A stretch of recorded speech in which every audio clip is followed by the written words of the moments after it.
Revelações da ciência sobre os mistérios da vida. Especialistas de vários países estiveram no Brasil para o lançamento de um grupo dedicado à tese do chamado design inteligente. Esses cientistas acreditam que a perfeição e a complexidade da natureza comprovam a existência de um ser superior. O que há por trás do bater das asas de uma borboleta? Ou das cores vibrantes das penas dos pássaros? O que há em comum entre a concha do mar e a força dos furacões? Que mistérios guardam as nossas células e o DNA, o responsável por tudo o que somos? Os homens reunidos nesta sala são os principais nomes de um ramo da ciência que pretende responder questões como estas. Ao contrário do que a gente apregoou por 150 anos, há evidências de inteligência na vida e no universo. Eles são estudiosos do chamado design inteligente, uma linha de pesquisa que acredita que a complexidade da vida e a perfeição da natureza comprovam a existência de um ser superior. A vida foi feita pronta, o universo foi feito pronto, planejados por um ser extremamente inteligente, com design, com arte, com perfeição.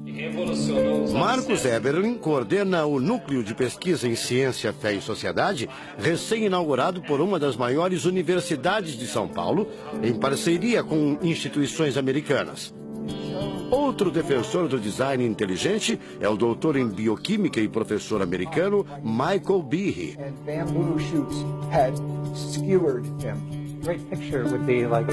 Brian Miller é doutor em física. Ele coordena as pesquisas da Universidade de Duke, nos Estados Unidos. Seria um super engenheiro, um super arquiteto? Você pode dizer isso, responde o físico. Um arquiteto que tinha a vida em mente, um criador que fez a vida deliberadamente. Also, when you look at life itself, não é de hoje que os cientistas procuram pistas deste arquiteto da vida. Galileu Galilei, o célebre físico e astrônomo italiano, disse há mais de 400 anos que a matemática é o alfabeto com o qual Deus escreveu o universo. A matemática se dedica a provar que tudo no universo segue uma lógica. Mas foi ainda antes, na Idade Média, que outro italiano, Leonardo Fibonacci, decifrou parte deste alfabeto. Ele descobriu um padrão numérico que se repete em quase tudo na natureza. Em homenagem a ele, o padrão passou a ser conhecido como sequência de Fibonacci, uma sequência lógica de números que pode ser expressa em formas geométricas. Em cada quadrado, a gente consegue construir arcos, são aquelas linhas tortas, né? A gente consegue ligar um arco com o outro. Quando você liga um arco, um outro arco, um outro arco, um outro arco, um outro arco, e vai seguindo um outro arco, pensando no próximo quadrado, um outro arco. Essa aqui é uma figura que é uma espiral, chamada espiral de Fibonacci. E essa espiral aparece em diversos lugares do nosso cotidiano. Aparece, por exemplo, na nossa orelha. O formato da nossa orelha é exatamente essa espiral. Uma coisa interessante, aparece no nosso rodamuinho do cabelo aqui. É o mesmo formato que aparece aqui.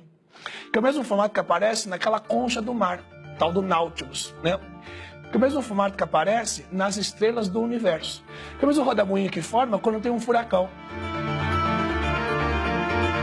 A sequência de Fibonacci foi encontrada também nas ondas do mar, nas pétalas das rosas, na distribuição das sementes do girassol e até nos hexágonos da casca do abacaxi. Mais uma comprovação matemática da existência de uma mente inteligente por trás da criação seria o chamado número de ouro, ou proporção áurea, representada pela letra Φ. O número de ouro, também representado pelos dígitos 1,618, está presente na construção de uma das obras mais importantes da antiguidade, o Partenon. Foi usado por Leonardo da Vinci na Mona Lisa, o quadro mais famoso do mundo.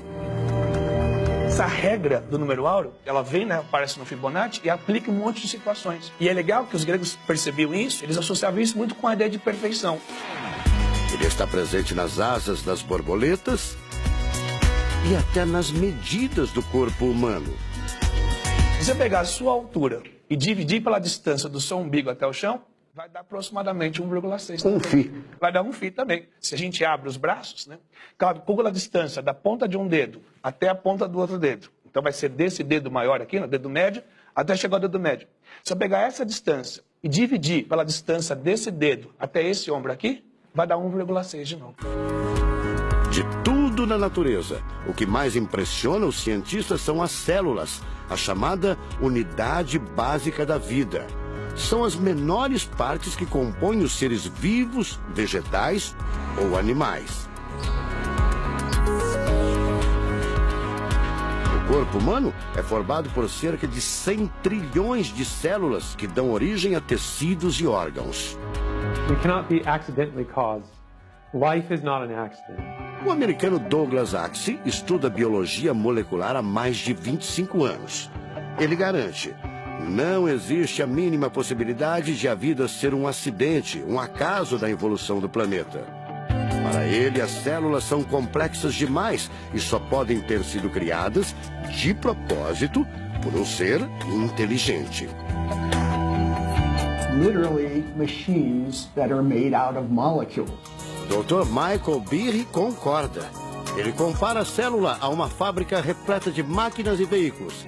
Ela produz e troca com as células vizinhas os elementos fundamentais à vida.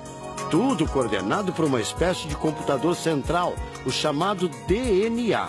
Você já deve ter ouvido falar dele. O DNA é um conjunto de informações genéticas que definem as características dos seres vivos. Entre os humanos é o DNA que informa o sexo, a cor da pele e do cabelo e o formato do rosto, entre outras coisas. São 6 bilhões de informações condensadas numa estrutura microscópica extremamente eficiente. O presidente da Sociedade Brasileira do Design Inteligente considera o DNA o mais avançado código de que se tem notícia. A gente tem a molécula de DNA como um modelo. Por quê?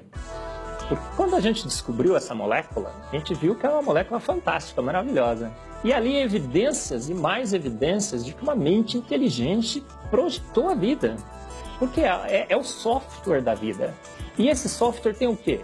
Tem ali um código. E a gente sabe que códigos emanam de mentes inteligentes. Nos Estados Unidos, um grupo de pesquisadores afirma ter identificado uma sequência de números que sempre se repete no DNA humano. Seria uma espécie de assinatura de Deus, segundo o engenheiro da computação Greg Braden. So now we have a definition. Ao considerar a carga dos elementos químicos do DNA, os pesquisadores teriam identificado o seguinte padrão numérico: 10, 5, 6, 5. Eles então passaram a tentar decifrar esse código e tiveram a ideia de substituir os números por letras hebraicas. Em hebraico, a língua oficial de Israel e que aparece na Bíblia, os números são representados por letras, como explica essa professora israelense. A escrita hebraica é muito antiga. Já tem textos escritos 1000 anos antes da Era Comum. E nesta época ainda não inventaram o sistema decimal dos números que usamos agora. Na Bíblia, o Primeiro Testamento, podemos ver não só os números dos versículos e os números dos capítulos, mas também as páginas. A contagem das páginas está feita em letras e não em números. A sequência numérica 10, 5, 6, 5 foi transcrita para as respectivas letras em hebraico: Yud, Rei, Vav, Rei. Veja o resultado. A sequência corresponde à palavra Javé, ou Deus, em hebraico. Apesar de todo o avanço da medicina, cerca de 90% das informações genéticas ainda são um mistério.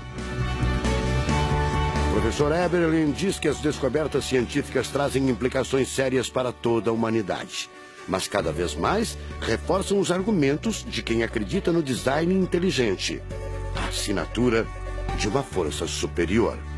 A gente vai ter que entregar essa informação para a filosofia e para a teologia. E a gente agora, como bons filósofos e teólogos que todos somos, a gente vai colocar a nossa filosofia e nossa teologia em cima desse dado científico e optar pela melhor opção. Eu, óbvio, acho que a melhor opção é Deus. Como gente, a gente tem esse direito, né, de especular em cima da descoberta científica de que uma mente inteligente orquestrou o universo e a vida.